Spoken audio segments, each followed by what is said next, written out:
기본 강의 8번째 시간입니다. 오늘은 임장에 대해서 알아보겠습니다. 그리고 물건 종류별로 어떤 사항을 검토해야 되는지 알아보겠습니다. 임장을 가시면 일단 현장을 바로 가셔서 관리 상태, 뭐 누수나 어떤 다른 사항들이 결로라 이런 것들이 있는지 아니면 외벽에 어떤 큰 금이 있다든지 이런 부분을 체크하시고 관리사무소를 방문하셔서 관리비 미납이 어느 정도 있는지 확인하셔야 됩니다. 그리고 우편물이 쌓여 있는지 그리고 우편물을 통해서 점유자가 누구인지 추정할 수도 있습니다. 혐오시설이 있는지 폐기물이 있는지도 확인하시고 옆집을 통해서 어떤 정보를 어, 취득할 수 있다면 한번 시도해 보시기 바랍니다. 그리고 주변에서 교통, 학군, 상권 것들을 확인하시면 되고 특히 임차인이 있다면 주민센터를 방문하셔서 전입세대 열람을 하시면 됩니다. 근데 요즘은 일반 사설 사이트에서 이 내용까지도 다 제공을 하고 있습니다. 그리고 시세 파악을 위해서 중개사 사무소를 방문을 합니다. 중개사 사무소를 방문을 할 때는 어떤 경매를 왔다라는 것을 밝히고 들어가는 것을 꺼리는 경우도 있는데 저 같은 경우에는 공개적으로 얘기를 하고 접근을 합니다. 그리고 만약에 싫어하시면 다른 중개사 사무소를 방문합니다. 아, 중개사분들 중에는 일부는 아주 그냥 너무 문전박대하는 경우도 있고 일부는 또 되게 호의적으로 받아주시기도 합니다. 시세를 좀 파악하시고요. 시세는 월세, 그리고 매매 시세, 전세 다 각자 다 알아보시면 좋을 것 같고요. 그리고 주변 분위기라든지 개발 호재 등을 중개사님과의 관계에서 최대한 얻어낼 수 있도록 합니다. 임장의 목표는 가능한 최대한 정보를 수집하는 데 있습니다. 그리고 물건 종류별로 검토 사항을 한번 보면 아파트는 여러분들이 잘 아시니까 그렇게 크게 말씀드릴 건 없을 것 같고요. 다만 아파트는 이제 거래가 조금 더 그나마 신속하게 되기 위해서는 학군 중에서도 초등학교가 있는 학군, 초등학교 가까이 있는 아파트들이 거래가 좀 빨리 되는 편입니다. 왜냐하면 아무래도 젊은 사람들이 거주하는 아파트이기 때문에 거래가 자주 일어납니다. 그리고 다세대는 주택이기 때문에 거주 쾌적성이나 이런 것들은 다 공통적이고 다만 이제 다세대는 좀 중요한 부분이 대지 지분 재개발과 영향이 좀 직접적으로 되어 있기 때문에 오래된 다세대인 경우에는 재개발을 바라보고 대지 지분이 좀 많은 것으로 어, 하시는 게 좋겠죠. 그리고 요즘에는 승강기나 주차장이 잘 되어 있지 않으면 사실은 좀 거래하기가 힘듭니다. 그런 부분을 꼭 명심하시고요. 저 같은 경우에는 꼭 가면 확인하는 게 승강기, 주차장, 그리고 향입니다. 향. 햇볕이 잘 들어오는지 여부. 그 부분은 꼭 확인을 합니다. 그리고 다가구는 원룸 건물이죠. 이 다가구는 조심해야 되는 부분이 여기입니다. 수익성, 수익성. 그러니까 왜냐하면 가구 수가 많기 때문에 어, 이 예상 배당표도 정확히 짜야 됩니다. 그게 무슨 얘기냐면 임차인들이 많기 때문에 임차인들에 대한 권리 분석을 할 때 실수를 하게 되면 집행비용이나 인수비용에서 차이가 나게 됩니다. 그렇기 때문에 다가구는 임차인이 많기 때문에 권리 분석을 상당히 꼼꼼히 해야 됩니다. 그리고 낙찰받고 난 이후에도 여러 명의 임차인을 상대해야 되기 때문에 명도의 난이도가 있습니다. 따라서 다가구는 처음에 접근하실 때 권리 분석에서 조금 집중을 하실 필요가 있습니다. 오피스텔은 음, 지금 여기는 다 이제 오피스텔은 상업용 오피스텔도 있고 주거용 오피스텔도 있는데 오피스텔은 아무래도 시세 변동은 사실 크지 않습니다. 그리고 수익형 물건이고요. 그리고 오피스텔은 이제 그 주변에서 공급되는 상황들이 많이 있습니다. 따라서 노후화 될수록 아무래도 수익성이 떨어지는데 이것을 보통 받쳐주는 것들이 교통입니다. 교통이 좋으면 노후도가 좀 있다 하더라도 공실 가능성이 낮고 잘 임대 수익이 괜찮습니다. 그리고 여기까지는 지금 아파트 다세대 다가구는 주택으로 따져서 취득세를 계산하고요. 오피스텔은 취득세가 4.6%입니다. 주거용, 상업용 상관없이 똑같이 취득세는 4.6%입니다. 상가는 임장을 가실 때 몇 번을 자주 좀 가라고 제가 말씀을 드립니다. 주말에도 가시고 주중에도 가시고 오후에도 가시고 낮에도 가보라고 말씀을 합니다. 왜냐하면 상권과 입지를 파악하기 위해서입니다. 그리고 배우 세대도 꼭 확인해야 됩니다. 결국 이런 것들을 확인하는 것은 수익성, 월세를 얼마 정도 받을 수 있는지, 그리고 이 상권이 활성화가 어느 정도까지 가능한지를 판단하기 위해서입니다. 심지어 간판이 어디에 붙어 있는지까지도 확인해야 됩니다. 아무래도 노출의 비율이 높아야지 아무래도 상가로서의 매력이 있기 때문입니다.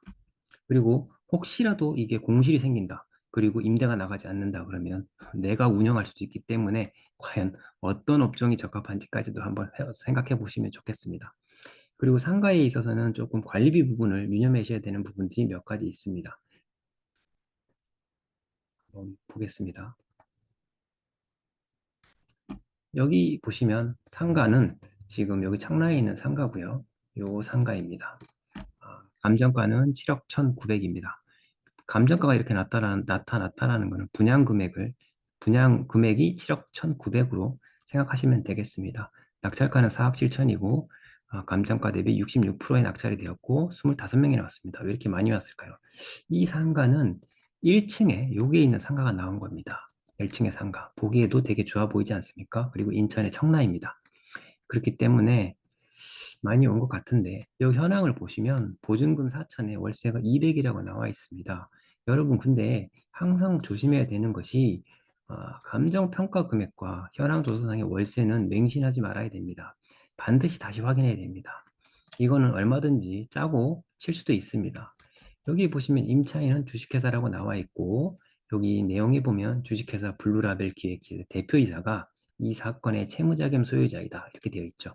그러니까 무슨 얘기냐면 이 상가의 건물의 소유자는 개인인데 그 개인이 가지고 있는 그 개인이 대표이사로 있는 법인이 여기에 상가를 이용하고 있는 것입니다. 그렇기 때문에 이 임대차 계약을 믿을 수는 없는 것입니다. 200은 제가 봤을 때 그때 당시 과하게 책정된 금액입니다. 그때 당시에 이 건물의 주변의 상권을 봤을 때는 그렇게 활성화되지 않았던 상황이었기 때문에 200은 과도한 것입니다. 물론 미래 가치를 본다면 달라질 수는 있습니다. 그리고 상가는 이런 것도 있습니다. 어떤 부분이냐면 그 첫째 시간에 말씀드렸습니다. 분양상가와 경매의 차이를 말씀을 드렸죠. 분양상가들이 보통 버티지 못하고 이자 부담을 버티지 못하고 왜냐? 상권이 활성화가 더뎌지면 이자 부담만 늘기 때문에 그 이자 부담을 버티지 못하고 경매로 나오는 것들이 있습니다.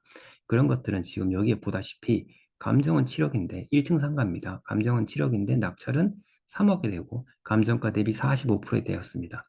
이런 것들은 어, 약 조금만 그 입지와 상권에 대해서 공부를 하신다면 어떤 그 큰 이득을 볼 수가 있습니다. 여기도 보시면 지금 물건 번호가 4번까지 있는데 모두 다 공실이었던 상태였습니다. 이렇게 낙찰을 받고 일정 기간을 버틴다고 하면 큰 수익이 일어날 수도 있습니다. 상권과 입지에 관한 책으로는 여기 김종률 저자가 김종률로 되어 있고요. 옥탑방 보버스 대한민국 상가 투자지도 이 책을 한번 참고하시면 좋을 것 같습니다. 그리고 다시 돌아가서 공장이나 창고를 입찰할 때에는 폐기물이 있는지 그리고 층고가 얼마나 높은지 왜냐하면 아무래도 작업을 해야 되니까 작업 및 차량의 동선이 좋은지, 그리고 전력이 몇 킬로와트가 들어오는지, 그리고 만약에 기계가 얼마나 있는지, 왜냐하면 집행을 할 때 이 고가 장비는 그 집행 비용이 상당히 많이 나갈 수 있기 때문에 이 부분도 확인하셔야 됩니다. 그리고 위치가 근로자의 수급이 원활한지, 요즘은 사람을 구하는 것이 상당히 어렵습니다. 따라서 너무 외진 곳에 있다거나 하면 근로자를 구하기가 어렵습니다. 그리고 산업단지인 경우에는 산업단지의 특성이 있습니다. 산업단지에는 그 섹터 안에 들어올 수 있는 업종이 특정되어 있기 때문에 그 부분도 파악을 하셔야 됩니다.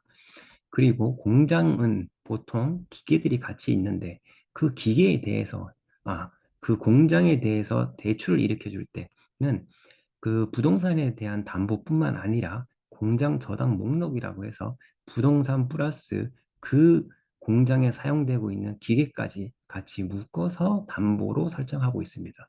그렇기 때문에 그 공장 저당에 의해서 경매가 진행된다고 하면 거기에 해당되는 목록에 있는 기계들은 소유권 자체가 넘어온다고 볼 수 있지만 거기에서 빠진 목록들은 명도의 대상이기 때문에 비용이 발생할 수 있는 점 유념하셔야 됩니다.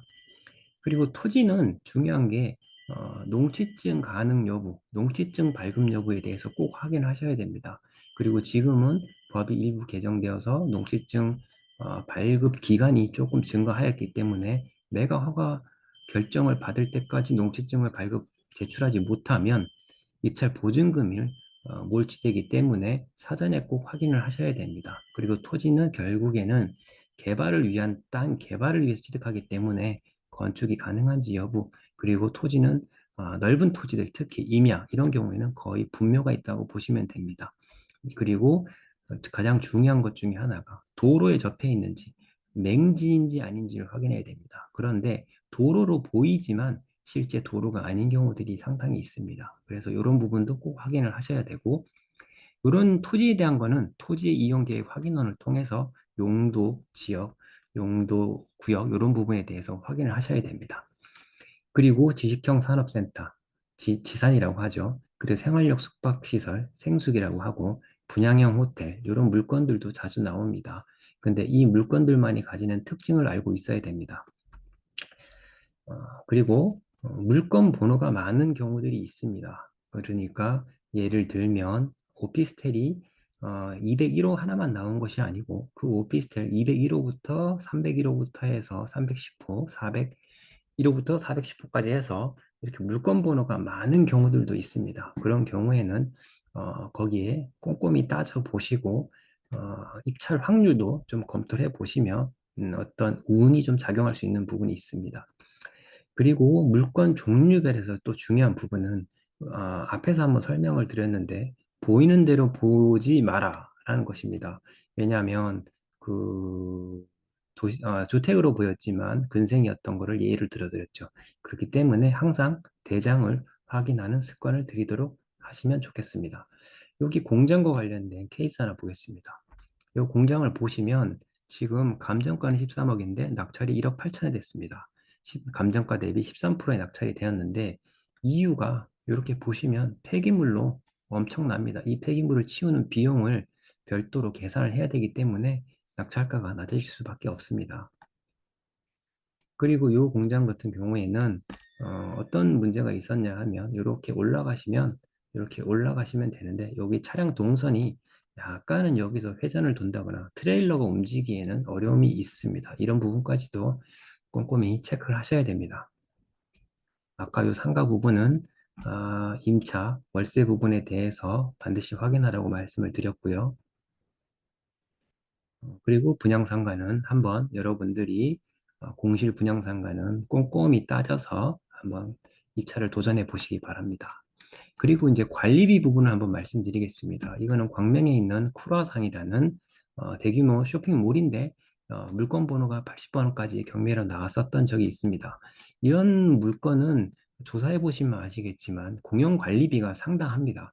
그러니까 공용 관리비 부담이 많기 때문에 월세에 육박할 정도의 관리비를 부담하는 곳도 있습니다. 따라서 아무래도 세를 놓기가 또 쉽지가 않고 게다가 또 미납 관리비가 많기 때문에 이렇게까지 유찰이 많이 된 것으로 보입니다.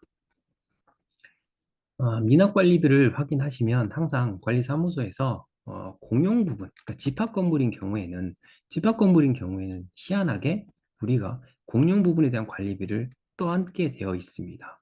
이게 대법원 판례도 있고요. 그래서 이 집합 건물, 그러니까 구분상가나 뭐 아파트, 오피스텔 이런 것들에 입찰을 하실 때에는 관리비 미납이 있는지 여부, 그리고 그 관리비 중 공용 부분이 얼마 정도 되는지를 확인하시면 됩니다. 만약에 분양상가인 경우에는 계속 공실로 있었다. 그러면 미납 관리비는 거의 그 부분은 다 공용 부분에 대한 관리비에 해당하겠죠. 대법원은 이게 공용 관리비에 해당하는지 안 하는지에 대해서 이렇게 보면 이렇게 써 있습니다. 이렇게 뭐 길게 써 있는데, 그러니까 이거를 갖다가 이게 공용 관리비에 해당하는지 안 하는지를 파악하고 이걸 다 일일이 분석을 해서 이것만 내가 부담하겠다라고 하기가 쉽지가 않습니다. 그래서 입찰에 들어가기 전에 사전에 꼭 얼마인지를 확인하시고 그 부분을 반영하셔서 입찰을 하셔야 되고요. 요 공용관리비와 관련해서는 첫 번째는 공용관리비 중 공용 부분에 대한 부분은 승계가 되지만 공용 부분에 대한 그 연체료에 대한 부분은 승계가 되지 않습니다. 그러니까 연체료는 승계되지 않고 이 채권의 소멸시효, 관리비 채권의 소멸시효는 3년에 해당합니다. 근데 이 채권이 3년이지만 문제는 여기에 대해서 관리사무소에서 판결문을 받아 놓으면 이 3년짜리가 10년짜리도 늘어납니다. 그래서 이 부분도 꼭 확인을 하셔야 됩니다. 그리고 관리비를 납부한 다음엔 반드시 확인서를 작성해야 됩니다. 어떤 확인서를 작성해야 되느냐? 내가 납부했다라는 확인서만 갖고는 해결이 안 됩니다. 내가 공용관리비 부분에 대해서 이 관리사무소 측과 합의를 하고 이거를 납부했으니 더 이상 나에게 민형사상 책임을 묻지 않는다는 형식의 내용이 들어가야지 이때 깔끔하게 끝납니다. 그렇지 않으면 나중에 다시 청구가 들어올 가능성이 있습니다. 요거는 토지에 관한 내용인데요. 태안에 있는 토지인데 면적이 상당히 넓습니다. 잔금을 납부하지 않았는데 여기 보시면 바닷가가 또 보이고 이렇게 지금 전원주택 단지로 보입니다. 이렇게 요 위에가 경매로 나왔던 물건입니다. 근데 왜 잔금을 내지 않았냐 하면 이 물건은 아까 여기 그 앞에 저기 시멘트가 여기 요 도로입니다. 그리고 이 위쪽으로 올라갈수록 여기가 이제 단이 져서 이렇게 다 잘라서 구분해서 다 이제 전원주택 부지로 매도를 하는 과정에 있었습니다. 근데 여기가 하나, 둘, 세 개가 경매로 나왔고 그 중에 한 개를 이제 낙찰을 요 하나, 둘, 세 개가 경매로 나온 겁니다. 근데 문제는 무엇이냐면 요 노란색 부분이 도로로 보이지만 사실은 실질적으로 도로에 해당하지 않습니다. 그냥 사유지입니다. 보통 전원주택 단지나 이런 걸 분양을 할 때에는 여기 필지가 분할된 토지 플러스 요 부분에 대해서 공유 지분을 같이 분양을 하게 됩니다. 그런데 현재 경매 물건은 요 부분은 포함시키지 않고 여기만 경매로 나왔기 때문에 사실 맹지에 해당하게 되겠습니다. 해결을 할 수 있는 방법이 전혀 없는 것은 아니지만 그 부분은 약간 어려운 부분이 있었고 결국에는 잔금 내지 않았지만 경매는 종료가 되었습니다. 오늘은 임장에 대해서 알아보았고 각 물건별로 주의해야 되는 사항에 대해서 알아보았습니다. 네, 본 강의는 부동산 경매 타짜 기본소를 바탕으로 구성되었음을 알려드립니다. 감사합니다.